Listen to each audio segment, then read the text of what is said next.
विधानसभा चुनाव 20 नवंबर को हो चुके हैं। साथ ही 23 तारीख को इसके नतीजे सामने आने वाले हैं। सर्वे के हिसाब से पूरे महाराष्ट्र में 66.5% मतदान हुआ है। लेकिन एक बड़ी जानकारी मिली है कि MSF के 25,000 जवान मतदान से वंचित रह गए हैं। तत्कालीन शिवसेना भाजपा सरकार के दौरान महाराष्ट्र राज्य सुरक्षा निगम के नियमों के तहत MSSC के रूप में स्थापित की गई महाराष्ट्र सुरक्षा बल यानी MSF में करीब 29,000 जवान कार्यरत है। लेकिन इस विधानसभा चुनाव में छुट्टी न मिलने से 25,000 जवान मतदान से वंचित रह गए हैं। साथ ही मिली जानकारी के मुताबिक बस 4,000 जवानों ने ही मतदान किया है। MSSC एक कॉरपोरेट संस्था है जिसकी उपसंस्था के तौर पर राज्य सरकार ने MSF की स्थापना की थी।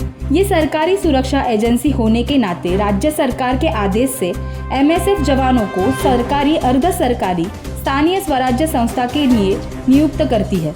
राज्य भर में ऐसे करीब 29,000 महिला पुरुष जवानों की नियुक्ति की गई है। हालांकि जवानों को सरकार से कई रियायतें मिली है, लेकिन उन्हें डाक मतदान यानी electronic transmitted postal ballot system के माध्यम से चुनावों में वोट देने का अधिकार नहीं मिलता।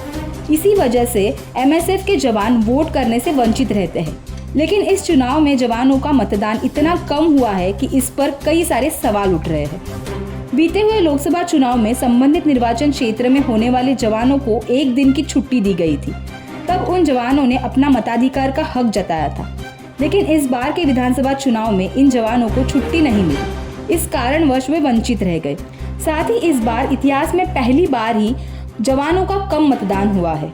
ऐसा बताया जा रहा है कि मतदान से वंचित इन जवानों ने नाराजगी जताई है।